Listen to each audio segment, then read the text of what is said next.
Pakistan government whenever I had a chance. I came here in 2008. President Obama had not taken office. I spoke to senior Democrats. I told them that there will never be a military solution in Afghanistan, simply because I have read the history of Afghanistan. You just have to read the history. They fight each other. The moment a foreigner comes through, they all get together and the resistance starts. Started with the British, 3 times the British tried. The Soviets killed 1 million Afghans. They were still, the resistance was stronger after 1 million Afghans had been killed. So I kept trying to tell this. I tried to explain to, I remember meeting Joe Biden, John Kerry, Harry Reid. I tried to explain, and I realized they hadn't a clue. No one understood Afghanistan. The politicians didn't understand what was going on. And this madness kept going on, and Pakistan kept being blamed. Now, Pakistan had 2 right now, but it had even more. We have 2.7 million Afghan refugees in Pakistan. There are camps of 500,000 refugees living there. How do we know who's coming in and going out? Clearly, this was not from Pakistan, the idea that there were these insurgents going from Pakistan. How are we? First of all, the tribal area bordering Afghanistan, there is no border there. The Durand line is a line made by the British, which there is no border there. Now we are fencing the border. Because of the allegations that fighters are going from Pakistan, we're fencing the border. We've also time and time said that, look, if you want Pakistan to completely stop anyone going across, then take the refugees back, 2.7 billion people. But it's not possible that that 2.7 million refugees there and expect Pakistan to completely shut the border. Having said that, I do not think that it's because of Pakistan the US has not been able to succeed in Afghanistan, simply because there is a history behind it. It was never going to happen. And fortunately, President Trump has done, by him forcing there to be a dialogue, and then this peace deal, which was just about to be signed. This is painful for us. The peace deal was about to be signed, and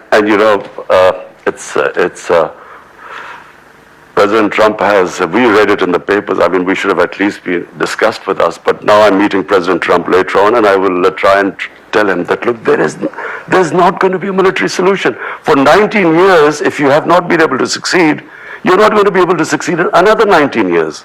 I actually agree with you that there can't be a military solution. What I doubt is that there could be a peace deal that holds. So even if there were an agreement with the Taliban, what is there about the DNA of the Taliban that leads you to believe that any peace they would sign would be anything more than tactical? I feel that this is not the Taliban which was there when in 2001, who was displaced by the US. Things have changed. They say that you only cross the river once. This is realities have changed. They have learned. Taliban realize that they cannot control the whole of Afghanistan. The Afghan government knows that they cannot, there needs to be some sort of a peace deal. There has to be a political settlement. Let's just face it. You only have 2 choices. Either you fight or you have some sort of a political settlement. There's no point in fighting anymore.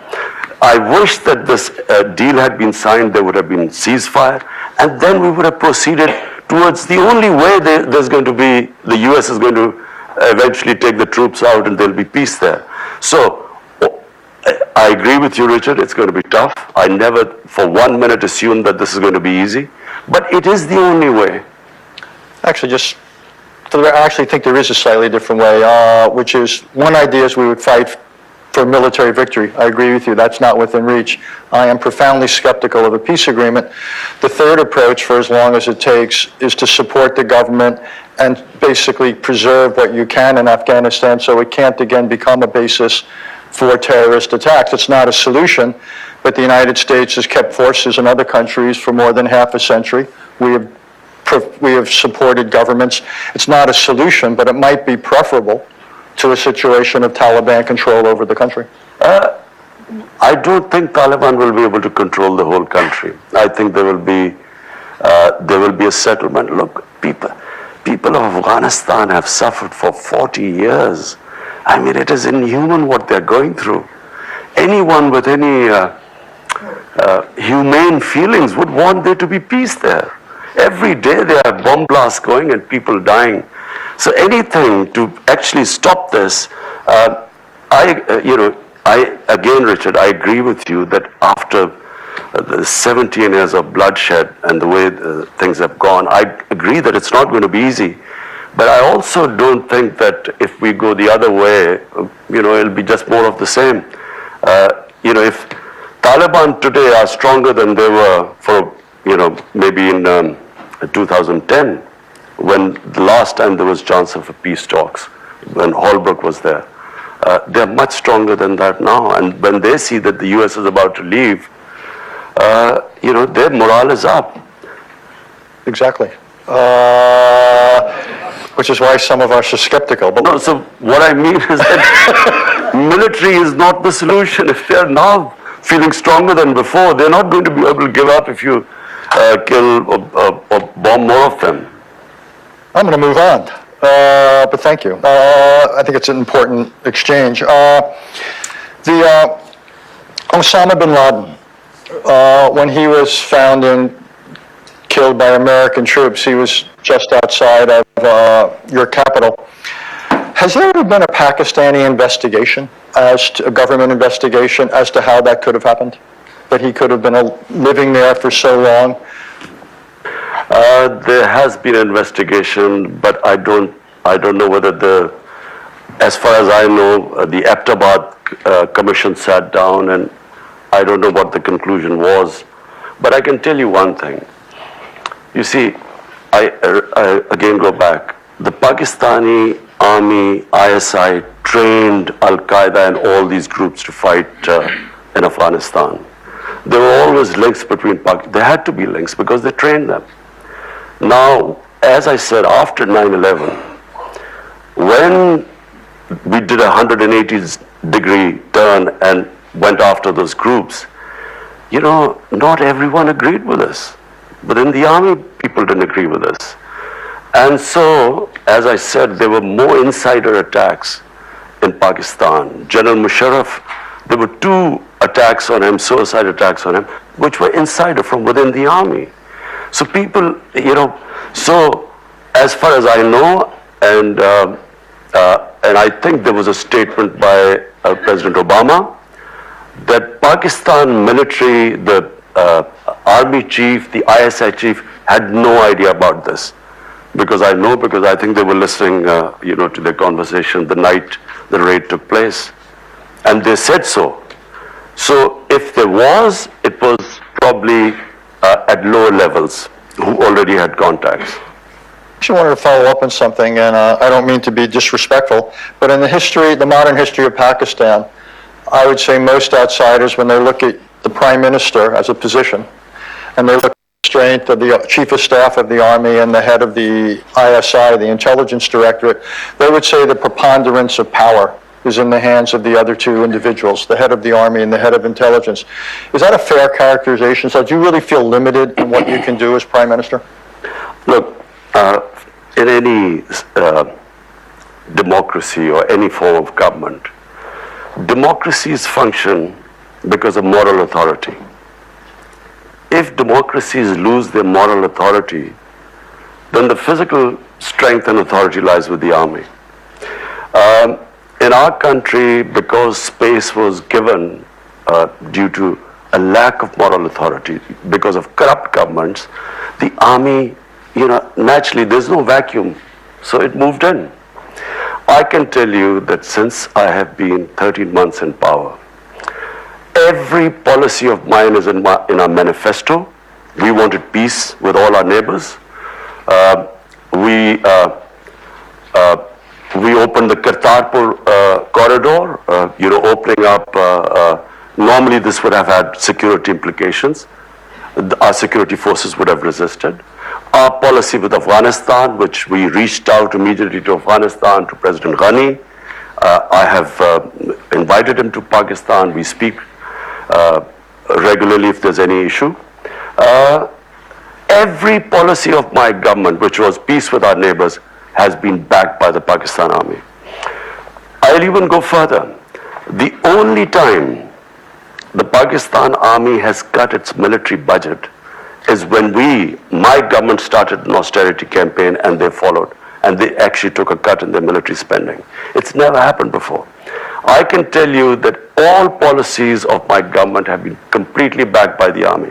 When I spoke to Mr. Prime Minister Narendra Modi, I told him, I said, look, my country stands with me because we want peace. We have decided, we have a new policy with Afghanistan, with India. We want a new beginning. You take one step towards us, we come towards you. And he sort of said, are you sure? Meaning that is the army behind? The army completely stands with us, with our policies. So, in past, it may be true, and I repeat, it's because governments lose. When democratic governments don't have militant wings, they have only moral authority, and that's much more powerful than physical authority. Just two more questions for me. Since you raised India, I wanted to get to it. It may have been your hope to have improved relations with India. Needless to say, it hasn't worked out that way. So, and along the way, you said some pretty brutal things about Prime Minister Modi and about the philosophy of the BJP and so forth. So what is a realistic path? Because one analogy I often draw is at the height of the Cold War, the U.S.-Soviet relationship had far more dimensions to it, far more substance to it, than the India-Pakistan relationship has now, in terms of diplomatic contacts, economic contacts, and the rest. So how do we take this relationship between two nuclear-armed rivals that have a history of conflict? How do we make sure the future doesn't resemble the past? Well, Richard, let me say one thing. This is very sad where we stand today. From day one, I have written letters. I've spoken to Prime Minister Modi about we have common issues. We have poverty. Poverty is big in the subcontinent. Any government that should come, the number one priority should be to deal with poverty. Climate change. We stand the subcontinent. I mean, our glaciers are melting at a rapid rate. We need to combine together because there are hundreds and millions of people that are going to be affected. So I called him up and I said, look, let's just have a new chapter. Let's reset our relationship. And he talked about terrorism, and I said, look, I give you an assurity. It's not because of pressure from India or anyone. It's a policy that we will not allow any militant groups in Pakistan. We were dismantling from day one, and again I talk about the army. Had the army not helped us, we would not be able to dismantle these militant organizations, a legacy of the 80s. And they were helping us. So I told him, I said, let's base a relationship on mutual trust. Because, problem we have is the two countries didn't trust each other. Our foreign minister was supposed to meet last year in this UNGA, and suddenly India cancelled. And then we thought maybe, they don't want to get closer because of the Indian elections, because it's a nationalist, BJP is a nationalist party. One of the agenda, of course, is, they're hard on Pakistan. So we stayed back. Then, of course, Pulwama happened, where this Kashmiri boy blew himself on an Indian convoy. Immediately we were blamed. I went on air, I said, look, you give us any indication that a Pakistani was involved, we'll take action. They bombed us. The jets came and they bombed us, and so we retaliated, no loss of life, but on the way, two of the jets went down, one in Pakistan. The pilot we captured, we immediately gave him back, saying you didn't want any escalation. But what did, in the election campaign, it was all about how Pakistan was petrified, and that's why they quickly returned the pilot. pilot and how Pakistan will be taught a lesson. The whole election campaign, you just have to read. It was all about anti-Pakistan and how Pakistan would be taught a lesson. We still thought, okay, let the elections be over, we'll again resume. Elections are over, and we again resume at nothing. And then we find India is pushing us in the blacklist of FATF to bankrupt us. That's when we started thinking this is something, there's some sort of an agenda going on. And then, of course, Kashmir took place on 5th August. Unilaterally, they cast aside the UN Security Council resolution, the Simla Accord, which was bilateral between us, their own constitution, Article 370. And that's when you said, I said all those things. That's when I have said that this is an agenda. This is an RSS agenda which they are following.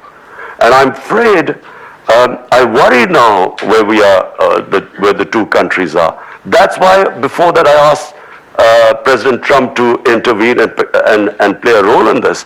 Because whenever we ask for other countries, United Nations to help, India says it's a bilateral issue. When we try to talk to them, they said there's nothing to talk about. So it's very important. It's two nuclear-armed countries facing each other like this incident happened in February. I, as the Prime Minister of a country, am saying that anything can happen in such situations. You don't know what can happen. We should never be in this situation. That's why I will be speaking in UN. I would want the United Nations to play a role. This is why the United Nations came into being. This could have effects way beyond the subcontinent. Since India's tradition, not just this government, but other governments, has been not to accept third-party mediation, it seems to me it's beholden on India and Pakistan to essentially break this dynamic, which has obviously gotten worse after what's happened in Kashmir. Might it not make sense for Pakistan, and given where we began our conversation, you've got economic priorities and the rest, the last thing you need is a worsening strategic situation in South Asia. Might it not make sense for Pakistan to think of a way of at least reestablishing some sort of an opening for diplomacy? Richard, look at the situation right now. There are 8 million Kashmiris for 50 days have been shut inside. 50 days, 900,000 Indian troops have shut in their homes, 8 million Kashmiris. How am I going to talk about what? And unilaterally, they have reneged on international laws. This was a disputed territory, Kashmir, between Pakistan and India. The United Nations, the Security Council, had given the people of Kashmir the right of self-determination, which was never given to them. Now, how do we start talking to anyone? How can we speak to India? At least what I expect the international community to do is to ask them to lift the curfew. It's inhuman. It's violation of every humanitarian right of the people of Kashmir. I should just tell the members here before I go to questions is that the Indian Foreign Minister will be here later this week, so I expect we will return to some of these. And I hope you'll ask proper questions to him, not be too diplomatic. So we will have Ambassador Foreign Minister Jai Shankar here. So it's now the appointed hour. Remember, this is on the record, and please, the shorter the questions are, the more succinct, the more we can get in. Mickey, you had your hand up. Just wait for a microphone. Let us know who you are and your organizational affiliation. Hi, good morning. I'm Minky Worden from Human Rights Watch. Our discussion today has proceeded without any mention of rights for 150 million women and girls in Pakistan. As Human Rights Watch has documented, there are serious problems with access to education, forced marriage, child marriage, and honor killings. What are your plans to deliver justice and accountability for women and girls? Thanks. Our main plank of our manifesto is rule of law. All the things you're saying is because we have weak enforcement of law. We have laws protecting women. We have laws protecting the weak, the minorities. And at times when these violations take place, it's because our enforcement, our implementation is weak. But I can tell you right now, 13 months, we have taken steps to protect our minorities. We have taken steps to protect the worship places of the minorities. The initiative which we have taken with the Sikh community is opening up the Kartarpur corridor is unprecedented. We are now in the process of restoring places of worship, because Pakistan was also the center of Buddhist civilization, and also the Hindu shrines. So my concept of Pakistan is where our minorities are equal citizens. They have all their rights are protected. All the women, the weaker sections, the poor people in our country, we have come up with the biggest ever poverty alleviation program despite our fiscal constraints. It is one of the, in our history, it's the biggest poverty alleviation campaign which we've started. So to sum it up, my idea of Pakistan is basically rule of law, and not just protecting the weaker sections of the society, but also helping those areas of Pakistan that have stayed back, like FATA. FATA has merged with Pakistan for the first time with KP, and we have spent funds to rehabilitate the people of FATA because of the war on terror. Just so you understand, in the World Economic Forum report, Pakistan comes in literally second to last in terms of the gender gap. So is what you're saying that the challenge is to enforce existing laws, or do you really need new laws and new programs to help girls and women have opportunity? You don't need new laws, but you need special packages for those sections of the society which have been left behind, which includes, this program we have is one of the biggest, the most comprehensive program for women in rural areas to lift them out of poverty. Sure. Jeffrey. Jeff Laurenti. Mr. Prime Minister, following up on your answer just now, which broadened the aperture from women to the minorities in Pakistan, and Richard's earlier question about radicalization there, you have seen bombings of Shiite mosques in Quetta and elsewhere, the assassination of Governor Salman Taseer by an Islamic extremist, the capital death penalty case of Asia Bibi, who was finally allowed out of Pakistan for being a Christian who didn't entirely reverence the Prophet Muhammad. And you have publishers who are fearful of Islamist attacks and such.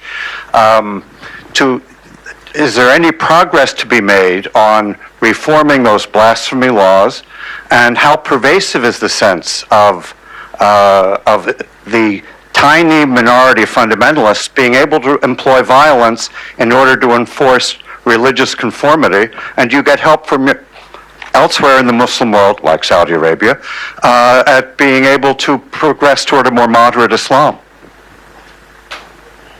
Okay, first let me clear one thing. There is only one Islam. There's no such thing as moderate Islam or radical Islam. I even heard yesterday that there was this radical Islam. There is only one Islam. Islam, like all human communities, has its radicals, majority moderates, and then of course some lunatics who every human society has it. There you might have your racists. When I first went to England, there were these skinheads who would beat up people because of the color of their skin. So there is only one Islam, and the Islam we follow is the Islam of Prophet Muhammad sallallahu alaihi wasallam. And that Islam, according to the Prophet, all of us are born children of Adam, so we are all equal, regardless of our color of our skin. That Islam gave complete rights to minorities. in the state of Medina he created, a Jewish citizen wins a case against the Khalifa, the head of state. He loses a case against a Jewish citizen, which means that they were equal citizens if they could stand and win against the head of state. That's the Islam we follow. In my vision of Islam, all human beings, regardless of their religion, are equal.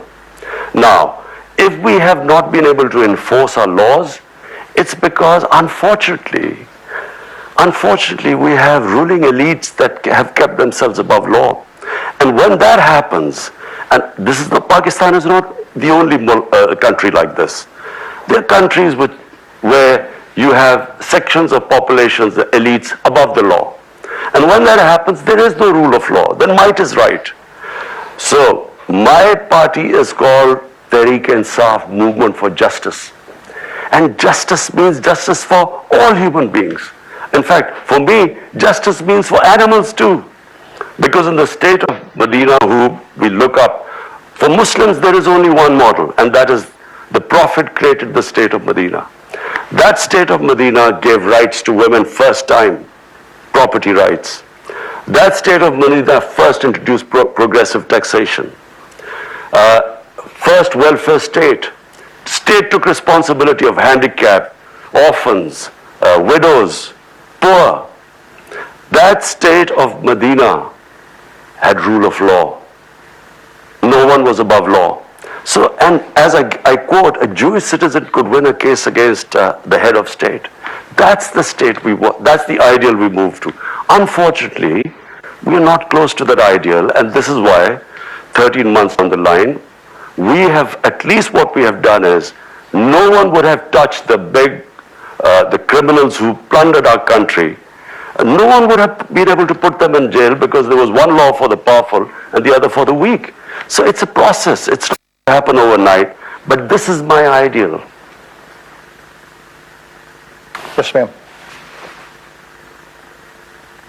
Thank you very much, and thank you for your comments. My name is Reena Amiri. I'm from NYU, and I'm an Afghan American. And you're right that Afghans are tired of war. They desperately want peace.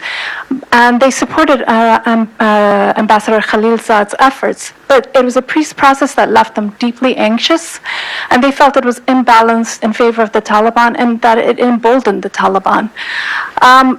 They would seek the support of Pakistan for reigniting peace talks, but one in which a number of the issues that they are concerned about are on the table, including having talks with the Afghan government either directly or through proximity talks.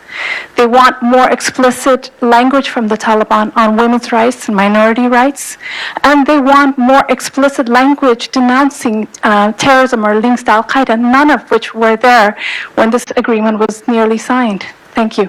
I would just like your comments, and if that peace process, if and hopefully when it's reignited, what support can the Afghan people get from Pakistan in this regard? Thank you.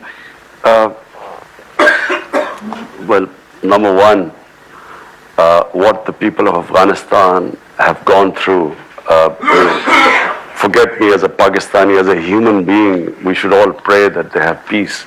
Because, you know, I've watched, you hear every day on a daily basis the sort of bloodshed that's going on. Now, I just repeat very quickly, there are only two ways right now. One is we keep going this way, which is military action, and I believe this will just keep going on. And because the Taliban, the moment they realize that the Americans already, they've cut the troops down, and if they think they're leaving, I mean, they're not going to give up, you know, with more military action.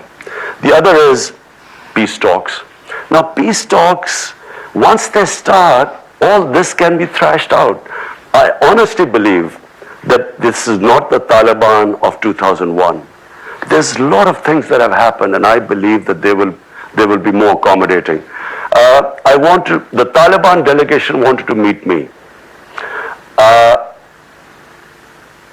Problem was that the Afghan government did not want me to meet the Taliban delegation, so I did not meet them.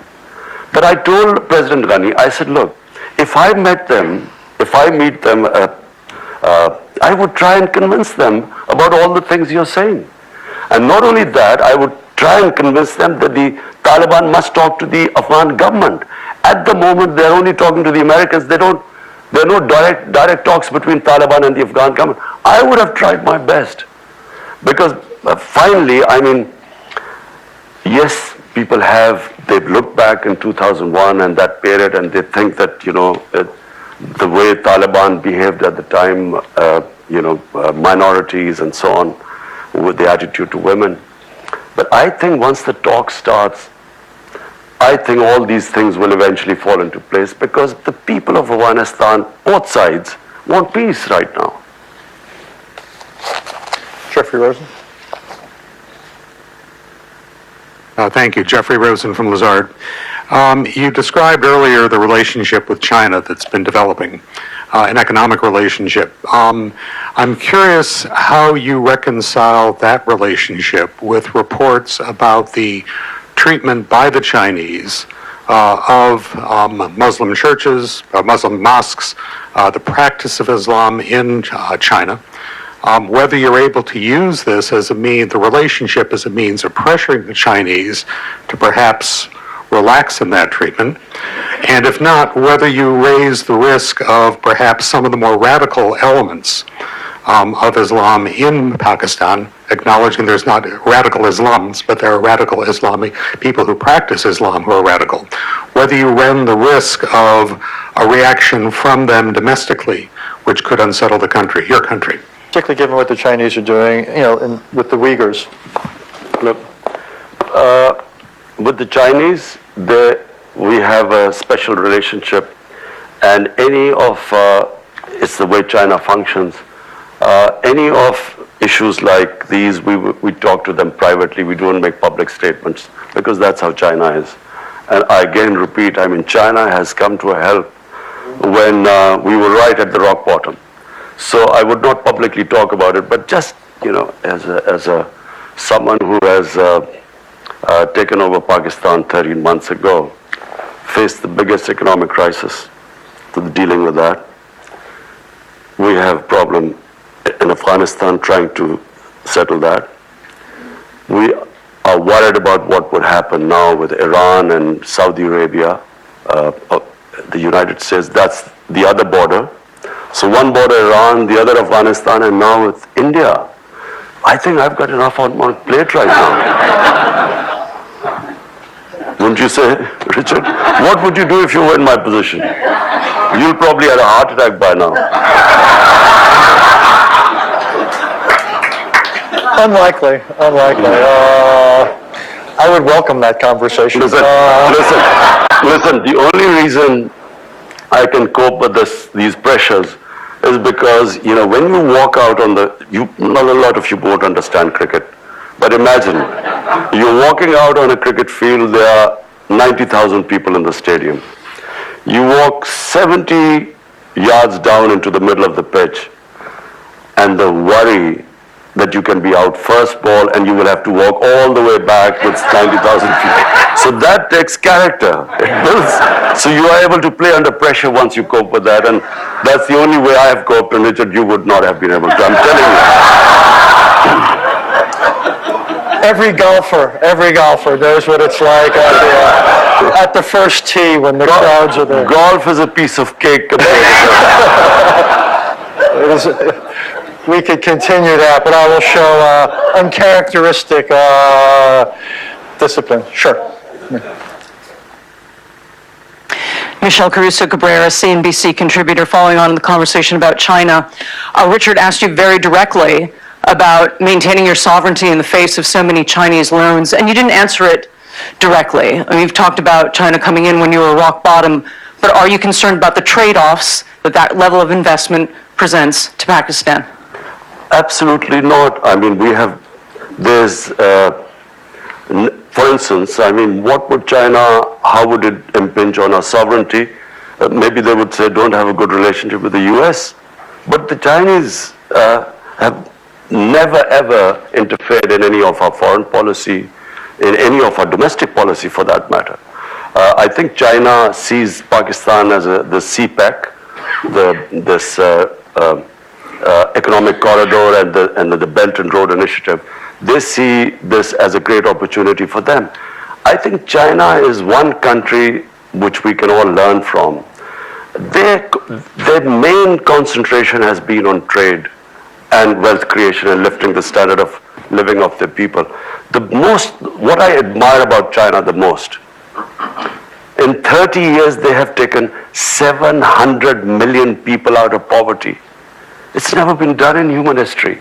And when I came, if you ask me what is the one thing I want in Pakistan, lift 100 million Pakistanis out of poverty. This is our main thing. So that's where we have learned a lot from China, how they tackle poverty in these last 30 years. So the answer to the question, there have been no demands by China which restrict our sovereignty. Are you not put off that China has accomplished what you said, but they've done it at a great price and cost in terms of democracy, human rights, and the rest, not just for Muslim Chinese, but for all Chinese? Are you not put off by that aspect of the cost of their development model? Well, who am I to comment on China? But the fact is that if any human society can accomplish this, this is humane. This is taking people out of poverty. I mean, I admire that the most. For me, if I had, but I don't have, unfortunately, the Chinese model, and if I could order people around, and I could get people out of poverty. Not just that, the way they've tackled corruption. Unfortunately, I can't do that in Pakistan. 450 ministerial level people in the last 5 years have been put into jail on corruption. I mean, I wish I could do that in my country. But, we have our limitations, but it has to be admired what they've done in terms of taking what China is now. I mean, 30 years ago, you wouldn't believe what they've been able to achieve. Mary Boyce. Mary Boyce Schiller. The attack on the Saudi oil last weekend, if the response were left entirely to you, what would the response be? Mary, I am and will always be a pacifist. I am anti-war. I do not believe wars solve problems. You go to solve one problem, you give birth to 5 other problems. You go after Al-Qaeda, you create ISIS. I do not believe wars solve problems, unfortunately. I would do everything to resolve this issue through diplomacy.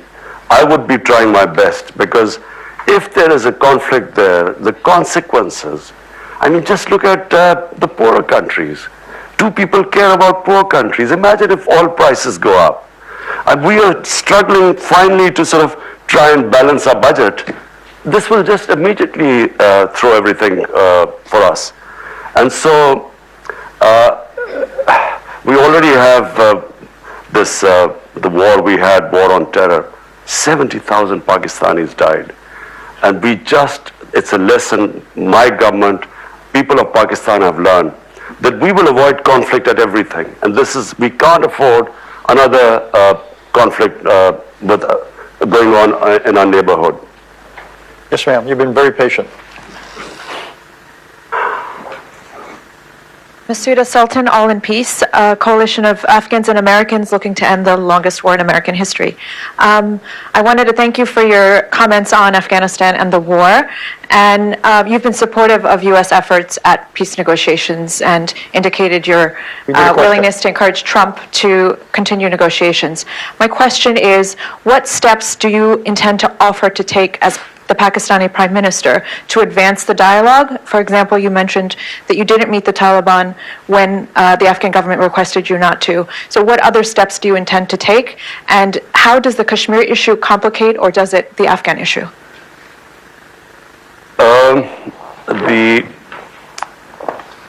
What I was planning to do was, this deal was about to be signed. The moment this deal was going to be signed, I would have met the Taliban leaders and I would have immediately made them sit with the Afghan government.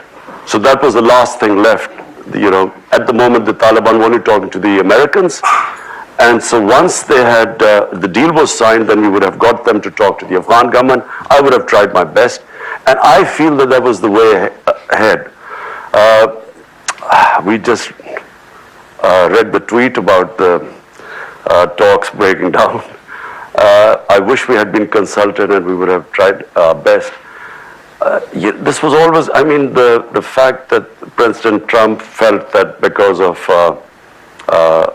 you know, the terrorist attack, because of that, he had broken off talks.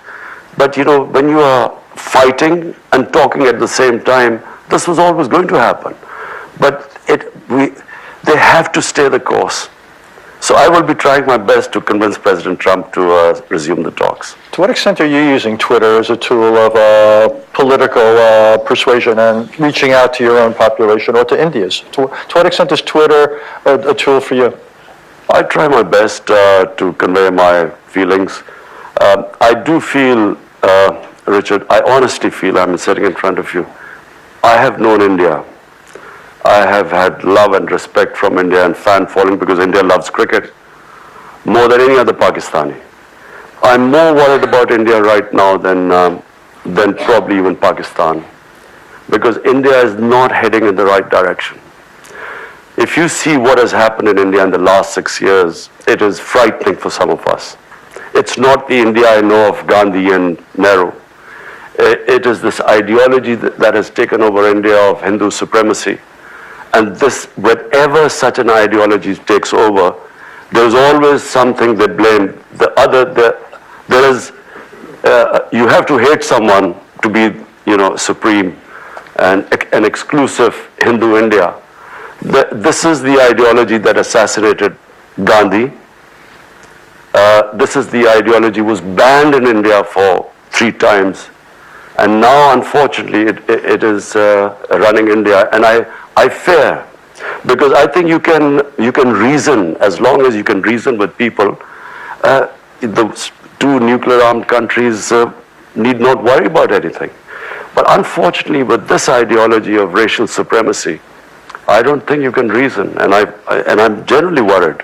And that's why I'm going to speak. I'm speaking to the heads of state. I've just spoken to Prime Minister Boris Johnson. I will speak to Donald Trump. I will speak to other leaders. I will speak in the UN. I'll try my best that the world must intervene before this goes too far. That is a sober place to stop. The Prime Minister has to get to a meeting with the Chinese delegation, so I promised we'd let him out. Before I thank him, just a reminder, we've got the President of Angola later this morning at 11. In Washington at 12:30 today, we've got the Acting Secretary, Department of Homeland Security. Tomorrow we have the Saudi Foreign Minister as well as a climate change symposium. Mr. Prime Minister, thank you for coming here.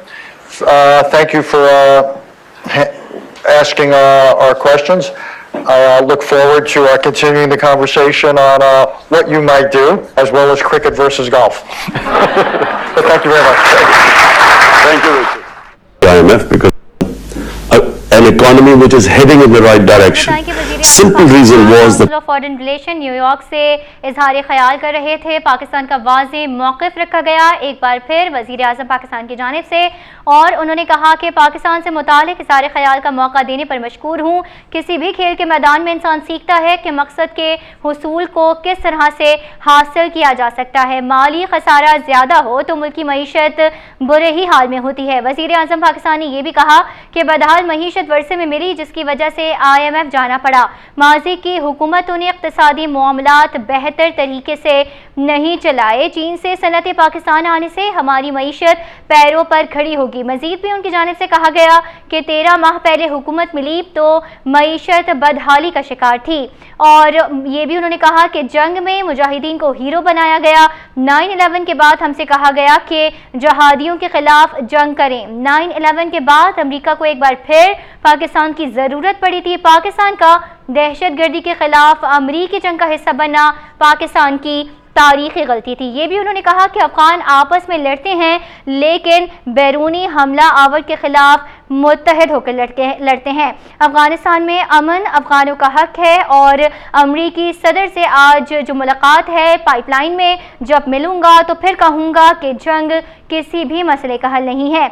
वज़ीर आज़म पाकिस्तान का ये भी कहना था कि इस्लाम सिर्फ एक है और वाज़े करना चाहता हूँ कि इस्लाम दो नहीं है। इंतहा पसंद या मुतदल इस्लाम जैसी इस्लाहात को मुकम्मल तौर पर मुस्तरद करता हूँ। वज़ीर आज़म पाकिस्तान इमरान खान की जानिब से ये भी कहा गया कि अफगान अमन डील पर दस्तखत होने ही वाले थे कि ट्रंप ने फैसला बदलने का इख्तियार हासिल किया और फैसला बदलने का पता चला।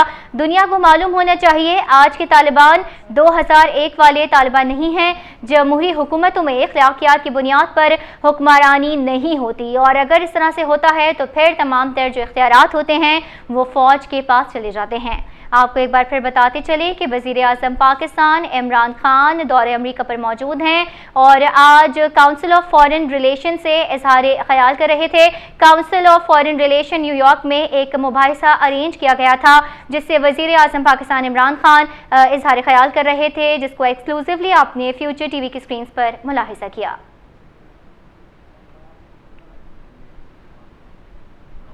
मुकम्मल अहवाल आपने जाना और ये थी फ्यूचर टीवी ताज़ा तरीन।